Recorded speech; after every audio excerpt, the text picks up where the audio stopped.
Alors, je remercie évidemment tous les organisateurs de cette journée pour m'avoir invité, m'avoir permis de présenter. Alors je vais essayer de présenter ça dans le temps qui m'est imparti, même si c'est une tâche difficile de passer après l'intervention de M. Bergogneau et sa clarté, mais aussi finalement de parler devant vous et de résumer à grands traits une situation, c'est-à-dire celle de la SFIO pendant la Grande Guerre, que tous nous avons le sentiment de connaître, et qui pourtant a fait depuis plusieurs années maintenant l'objet d'un renouvellement profond du travail des historiens, tant dans les thèmes que dans les méthodes et dans les sources pour l'aborder.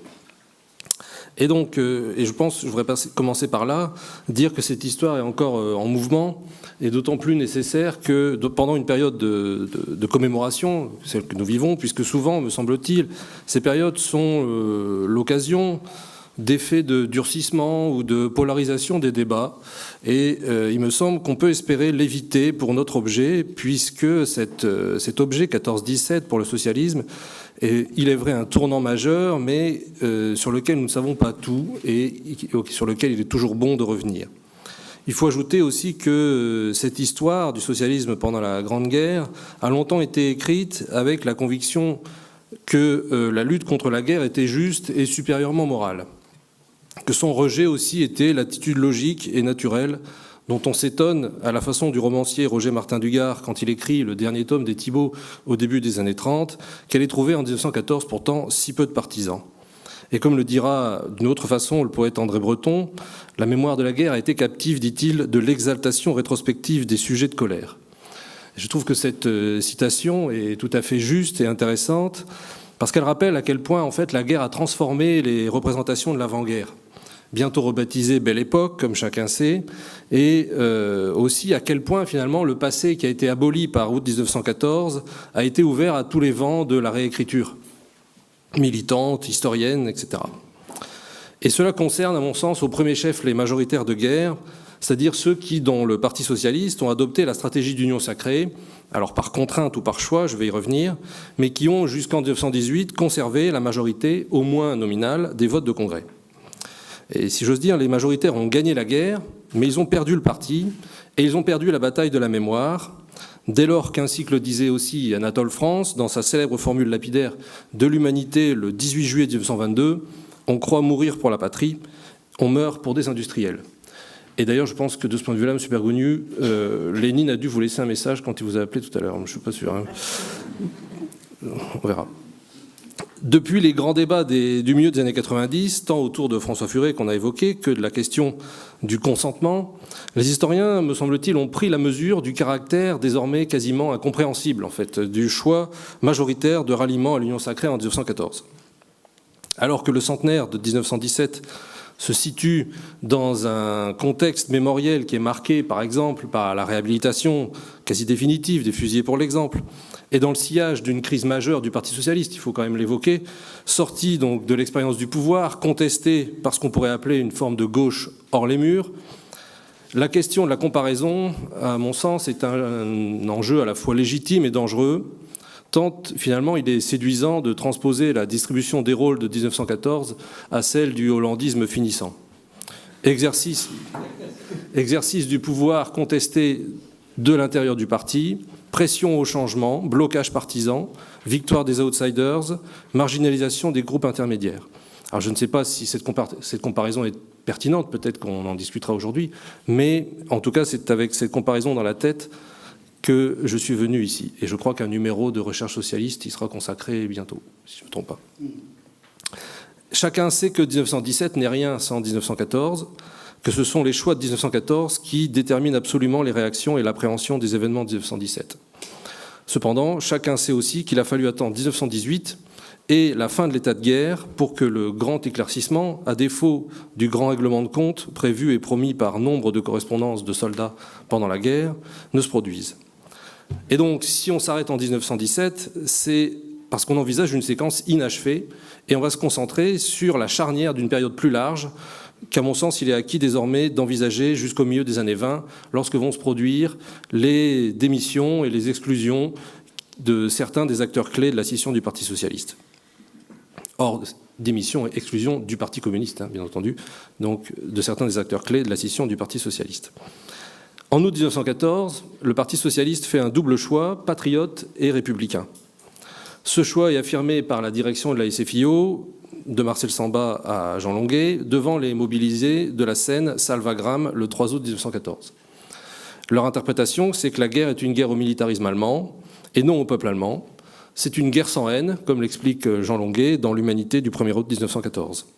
La guerre est aussi une parenthèse, ouverte par l'invasion et qui sera refermée par la victoire. C'est la thèse de Jules Guesde, quand, dit-il, il descend dans la tranchée gouvernementale à la fin du mois d'août 1914. Alors cette interprétation, ce système d'interprétation est habile parce qu'il agit en fait comme une sorte de barrage contre les interprétations les plus nationalistes du conflit à l'intérieur du Parti socialiste, sans pourtant remettre en cause la légitimité de la guerre défensive. Et en même temps, cette parenthèse autorise toutes les dérogations aux principes et à l'idéal mis en avant 1914 dans les congrès et dans le parti lui-même. Mais évidemment, les sacrifices d'une part et la durée du conflit vont rendre caduque cette stratégie. Avec la révélation progressive des buts de guerre de l'entente, la légitimité de la guerre défensive elle-même devient problématique. Et on peut le dire, l'échec de ce qu'on a appelé à l'époque la reprise des relations internationales est une impasse tragique pour le Parti socialiste, confronté à la crise de 14 et à ses conséquences. Finalement, que la seule issue du conflit ait été la paix par la victoire est la grande défaite de la gauche socialiste sur laquelle elle a été incapable de peser. Alors, c'est autour des choix, ou du choix, ou de la nature de ce choix de 1914 que vont s'organiser pendant 3 ans, jusqu'à notre date butoir de 1917, les débats à l'intérieur du parti. D'abord, ce choix est patriote parce qu'il place la défense et la sauvegarde du pays comme une condition implicite de viabilité du socialisme. Et du coup, la nature des rapports entre socialisme et nation est reposée violemment par la guerre, mais elle s'est d'abord imposée comme une sorte de quasi-évidence en 1914 à la plupart des militants, mais disons-le tout de suite, pas à tous, entendons-nous bien, et sur des modes qui sont assez différents. Certains le vivront sur le mode de l'exaltation identitaire pure et simple, d'autres sur celui du compromis personnel plus ou moins contraint, d'autres enfin sur celui du refus intime mais forcé par la mobilisation. Je dis bien que cette question se repose aussi parce qu'elle a été posée d'une façon, je dirais, théorique dans les discussions internes qui ont été menées dans le parti avant 1914. Et donc, et parce que aussi cette question elle a été résolue au moins en apparence par l'Armée nouvelle en 1911, dans un syncrétisme entre internationalisme et patriotisme qui s'est trouvé quand même un petit peu fragile face à la violence de la crise de 14 et par le déclenchement de la guerre. Et surtout, elle est devenue indéfendable en raison de la mort même de son promoteur, Jaurès, assassiné, comme vous le savez tous, le 31 juillet 1914.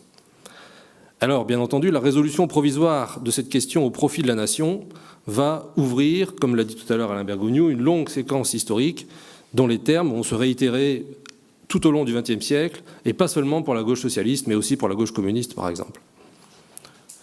Et rappelons-le, la première scission de 40 députés socialistes en octobre 1919 va s'effectuer sur ce thème, à l'initiative d'une partie du personnel parlementaire qui est inquiet justement de la déroute électorale qu'un parti socialiste, plus à gauche disons, pourrait subir. Et les débats historiographiques des années 90 ont joué un grand rôle pour replacer cette question du rapport entre socialisme et nation au centre de l'étude de 1914. Et il me semble donc que cette porte a été ouverte et que peut-être, je le disais tout à l'heure, il ne faudrait peut-être pas la refermer à la lumière des débats idéologiques actuels. Le choix de 1914 engage aussi la question du rapport entre la classe ouvrière et la nation, et partant en fait de la question de la nature même de la classe ouvrière, soit comme artefact, c'est-à-dire qu'on pourrait, disons, comme sujet de l'histoire, soit comme réalité dans la nation française. Et là encore, le choix républicain de 1914 contient en creux l'idée qu'elle en fait partie, qu'elle doit payer donc l'impôt du sang. Avec la conquête des 8 heures en janvier 1919, d'ailleurs, la promesse de réforme est devenue en quelque sorte le prix de sacrifice des ouvriers à la guerre. Et il est clair par ailleurs que la mobilisation a introduit un clivage profond entre différentes catégories d'ouvriers, en particulier les ouvriers rappelés, et ceux qu'on appelait alors les pauvres cons du front, qui sont maintenus en ligne en raison du caractère non stratégique de leurs compétences. Et par conséquent, je pense qu'il faut poser cette question, celle du consentement ouvrier à la guerre est ouverte. Indépendamment, on en a parlé, de la combativité sociale qui se manifeste dans la main-d'œuvre industrielle, justement en 1917. Cette question est indissociable de l'effet, de ce point de vue-là, de la Révolution russe, puisqu'avec elle, il y a une certaine forme de lecture ouvriériste de l'histoire de la classe ouvrière qui va retrouver une aura puissante et qui va rendre à l'affirmation marxiste « les prolétaires n'ont pas de patrie » une actualité que Jaurès avait dénoncée, rappelons-le, dans l'Armée nouvelle, quand il l'a qualifiée d'enfantillage. Et de façon extrêmement significative, le Parti socialiste de la Seine, la fédération, du Parti socialiste de la Seine, dit en juin 1915 s'être placé à la tête de la démocratie combattante. C'est-à-dire ici, donc, à la tête du cœur de cible électoral de la SFIO d'avant-guerre, à la fois, je dirais, interclassiste et progressiste, et à la charnière entre classe ouvrière consciente et petite bourgeoisie libre penseuse à la gauche du radicalisme. À l'inverse, c'est comme agent de l'influence bourgeoise, selon la formule de la lettre du comité exécutif de l'Internationale communiste, qui sera lue le 28 décembre 1920 au congrès de Tours, que Jean Longuet, contre toute évidence, est qualifié et interdit d'accès au nouveau Parti communiste.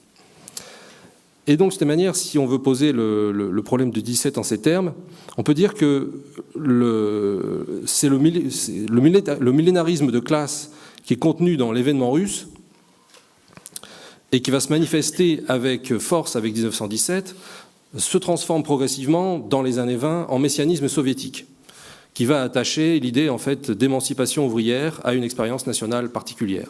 Et cette involution du millénarisme ouvrier vers un messianisme soviétique est propre à tous les universalismes révolutionnaires d'une certaine manière. On peut le constater aussi dans la Révolution française, mais ça va être une impasse majeure face à laquelle vont tous se trouver les mouvements révolutionnaires modernes. La troisième dimension du choix de 1914, c'est le choix ministérialiste. Il s'opère, on le sait, dans un deuxième temps, à la fin du mois d'août 1914, dans le contexte de la percée allemande et de la menace sur Paris. Et par ailleurs, il est opéré par le Parti socialiste parce qu'il pense que les socialistes vont prendre des postes techniques qui seront peut-être moins exposés que d'autres. En réalité, ça se révélera vite être une grave erreur, puisque par exemple Marcel Samba, ministre des Travaux publics, va être confronté à la crise du charbon et du ravitaillement. Cela dit, la rupture avec l'avant-guerre est nette, et la majorité en avait conscience. Et donc, en quelque sorte, on peut dire que les faits ont tranché le débat Millerand de 1905, et ils ont poussé au gouvernement certains de ceux même qui, comme Jules Guesde, avaient condamné le plus énergiquement la participation. L'entrée d'Albert Thomas au gouvernement en 1915, d'abord comme sous-secrétaire aux munitions, puis comme ministre de l'Armement, va dramatiser encore les enjeux, avec des réticences, une certaine inquiétude, qui se révèle lentement, mais qui devient évidente en 1917, quand il faut justement sortir du gouvernement et payer le prix. Et comme l'écrit Hubert Bourgin, un de ses collaborateurs, je cite, « Ce fut très simple et en même temps ce fut très grave, car cela engageait l'avenir en sanctionnant le passé. » C'est une formule magnifique et qui résume tout à fait le problème.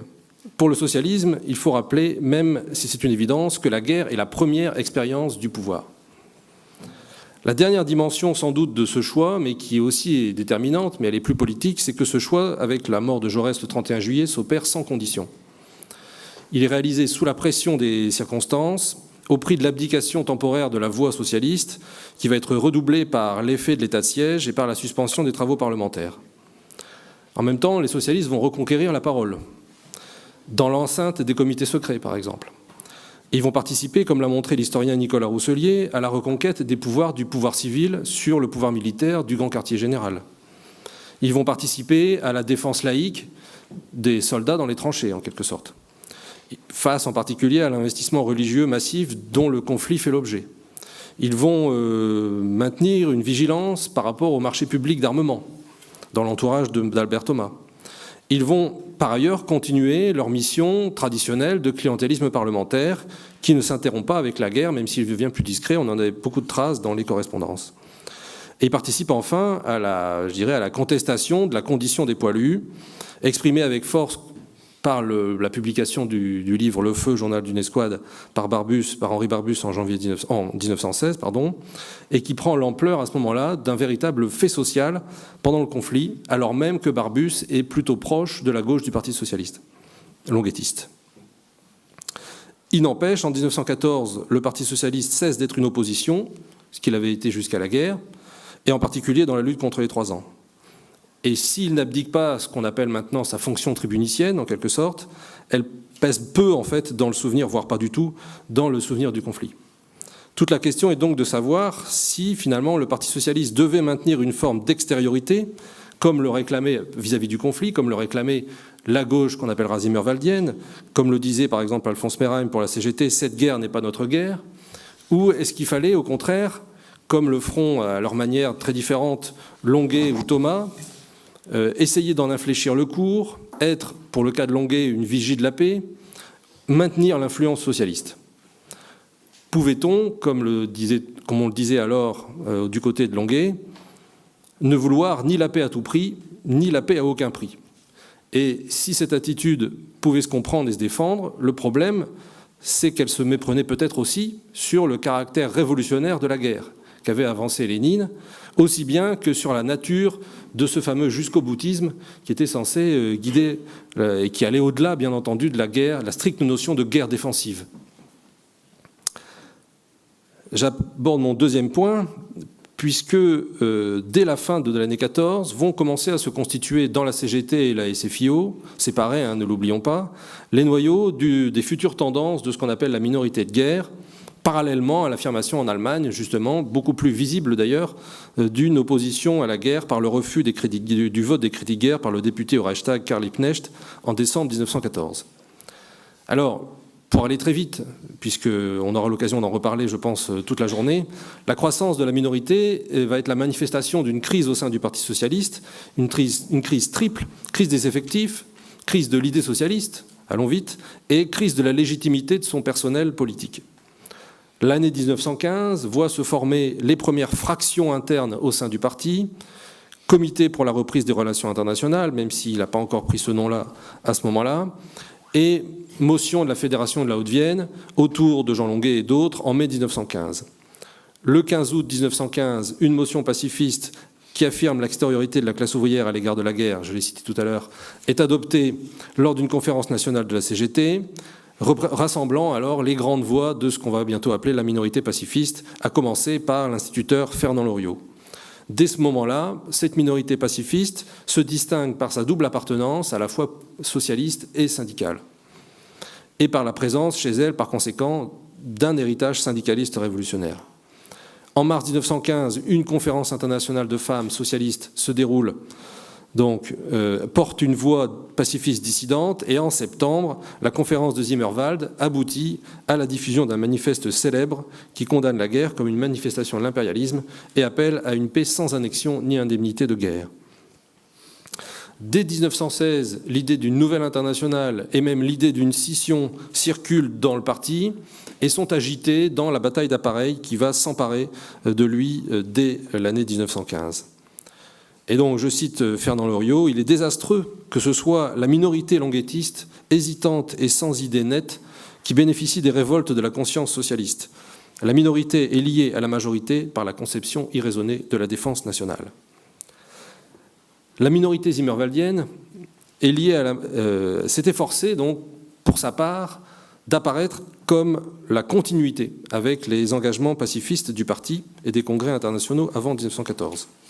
Elle s'est donc placée dans une position de supériorité morale qui est encore augmentée par la répression policière indéniable dont elle fait l'objet et également par les blocages de la part de la rédaction de l'Humanité et de la direction socialiste dont elle est l'objet. Comme le dira Frossard dans ses souvenirs en 1930, c'est la guerre qui a peu à peu, dans le Parti socialiste, opposé l'une à l'autre deux conceptions inconciliables du socialisme. C'est elle qui a déterminé la naissance, la formation, le développement d'un nouveau parti dans les cadres de l'ancien. Alors évidemment, la nature de ce nouveau parti continue d'interroger la recherche, en particulier pour ce qui est de ses effectifs, de sa composition sociologique qui reste difficile à établir avec précision. Mais je dirais donc à la fois en ce qui concerne la relève militante qu'elle va amener aux manettes, puisqu'en octobre 1918, la minorité, il rappelle décidément, donc la minorité frossardienne prend la tête du parti, que dans la base, finalement, les soldats démobilisés, les hommes de l'auxiliaire, comme Boris Souvarine par exemple, les militantes jouent un rôle nouveau. Et de ce point de vue-là, c'est le troisième problème, je dirais, qui est mis en avant par cette histoire. L'histoire de la minorité pacifiste pose la question cruciale des rapports entre morale et politique au sein du Parti socialiste et du socialisme en général. Et il est évident que la minorité pacifiste, le succès de la minorité pacifiste, s'est bâti sur cette fidélité maintenue et coûteuse à un internationalisme dont l'histoire a été radicalement simplifiée en même temps par le cours de la guerre. La question de la vertu militante y est essentielle, et l'importance qu'elle reçoit explique en partie que l'après-guerre soit, de ce point de vue-là, ce qu'on appellerait aujourd'hui un moment de radicalisation.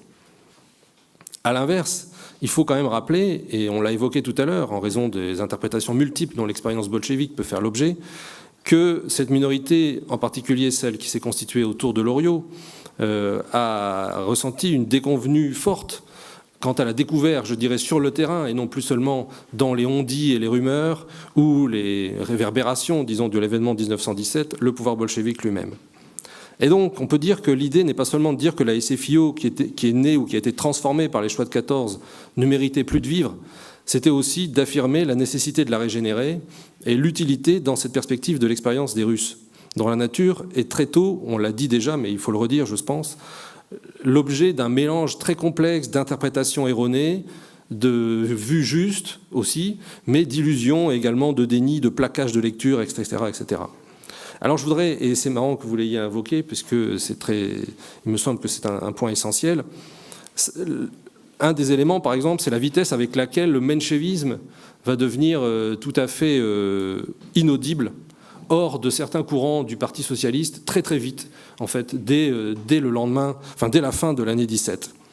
Et je cite, par exemple, peut-être parce que c'est la sentence de l'histoire, Vae Victis, etc. Bon.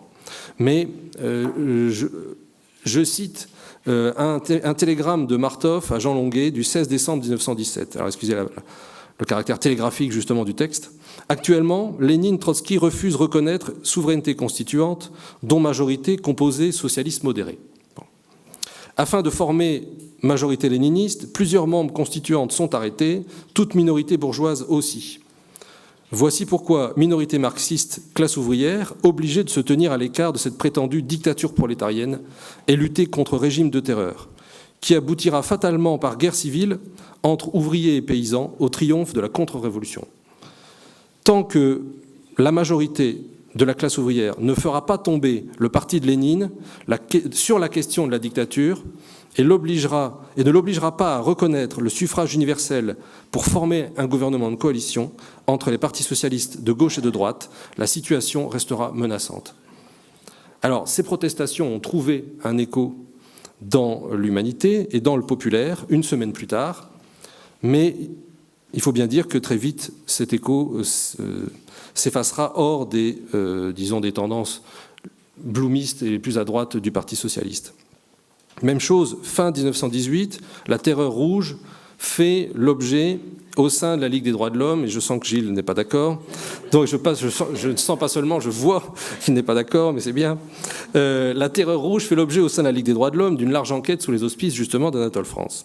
D'autres voix, d'autres sources confirment la violence avec laquelle s'exerce la dictature de la Tchéka et le néo-impérialisme soviétique, par exemple, au Caucase, au début des années 20.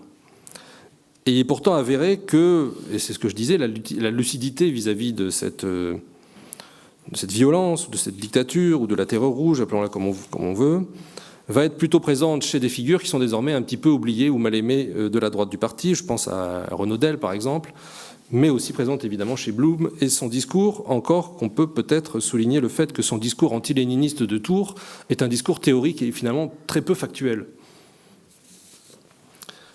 Alors, il faut néanmoins rappeler, on l'a dit, que l'enthousiasme pour la révolution bolchevique est un moment second.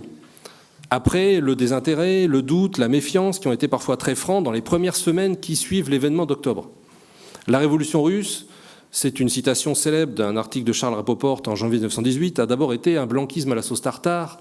C'est une phrase qui a marqué avant d'être la lueur à l'Est. Évidemment, avec la révolution de février, en même temps, l'antitsarisme socialiste a pu s'investir dans l'espoir d'une révolution démocratique qui, comme le disait Cachin à cette époque, allait donner 10 millions de baïonnettes à l'entente.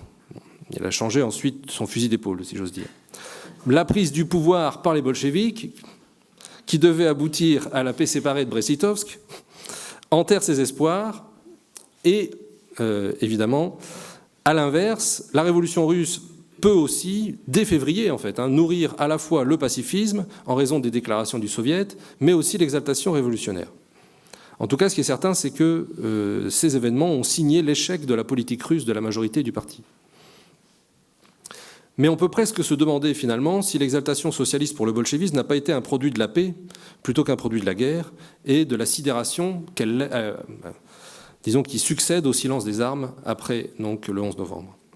La question de l'aveuglement, qui avait été posée par le livre de Christian Gélène en 1992, puis par François Furet donc en 1995, demeure d'une certaine manière, puisque c'est celle de la nature du filtre révolutionnaire pour appréhender les événements russes, le même qui détermine donc Anatole France, dont on parlait à l'instant, à la fois à assister à l'enquête de la Ligue des droits de l'homme sur la terreur rouge et à adresser sa sympathie à la révolution russe, ou encore à prendre fait et cause pour les socialistes révolutionnaires qui ont été condamnés à mort en URSS en 1922 et en même temps à condamner la guerre dans l'humanité. La question donc de la nature dictatoriale et antidémocratique du léninisme est soit sous-estimée, soit incomprise, soit escamotée, et elle constitue une bombe à retardement qui va être placée au cœur de l'expérience minoritaire après 1917. Alors pour terminer, puisque j'ai déjà beaucoup parlé, l'année 1917, c'est une charnière aussi au point de vue des hommes, et là-dessus, et des événements, et évidemment, je voudrais en donner un aperçu rapide. La première chose, c'est que 1917, c'est la renaissance de la contestation sociale et militaire du coût et du sens du conflit. Et je voudrais vous donner une citation intéressante d'un Belge, Louis de Broucker, à la fin de 1916, qui est chargé d'une enquête au sein des usines de guerre par Albert Thomas. En dépit d'un préjugé qui trouve trop souvent son expression dans les rapports officiels, on peut dire que dans l'ensemble des pays alliés, la force de travail est la seule marchandise, ou presque, dont le prix n'est pas sensiblement augmenté depuis 1914. Alors, le printemps 1917, de mars à juin, s'accompagne de grèves massives de femmes ouvrières dans des secteurs qui sont néanmoins peu syndiqués.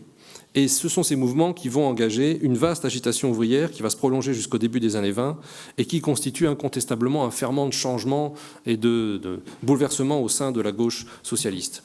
Alors, la coloration pacifiste de ce mouvement, qui est d'abord économique, est une question toujours ouverte. Elle n'est pas essentielle sans être inexistante.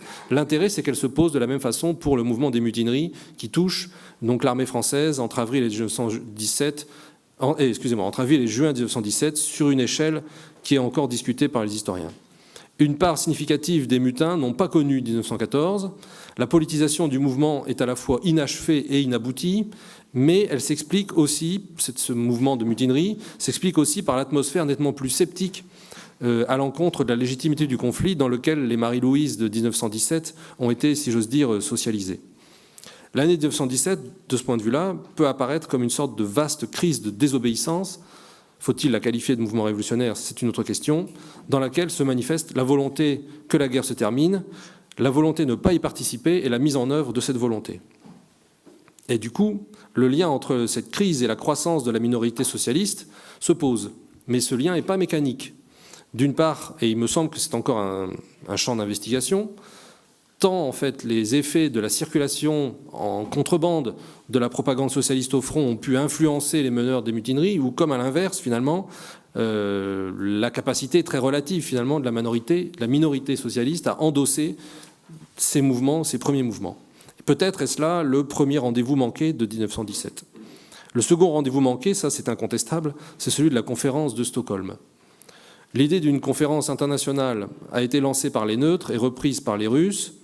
Sous l'impulsion de Marcel Cachin et de Moutet et Lafont, qui sont retour de leur enquête en Russie, l'idée de Stockholm va l'emporter au sein du Comité national du Parti socialiste le 27 mai 1917. Chaque courant va se mettre d'accord pour des raisons très différentes sur l'idée d'y aller, si j'ose dire. Mais par l'ampleur des débats que provoque Stockholm, on voit bien entendu que l'idée de paix a progressé fortement dans le Parti socialiste, jusque dans les rangs des majoritaires. Alors l'échec de Stockholm, et je pense qu'on en reparlera, donc je ne vais pas m'étendre là-dessus, est intimement lié aussi à la chute d'Albert Thomas comme ministre de l'Armement en septembre 1917, Chute qui met fin à la participation ministérielle des socialistes, du moins de façon ouverte, car comme l'avait montré Gilles Candard, elle se prolonge de façon discrète, si j'ose dire, par la présence de plusieurs commissaires au gouvernement, dans le gouvernement Clémenceau, ce qui avait fait dire à cet historien que le Parti socialiste était tout contre le gouvernement Clémenceau. Et donc, évidemment, 1917, c'est certain, en tout cas, se solde par une défaite de la majorité la plus intransigeante.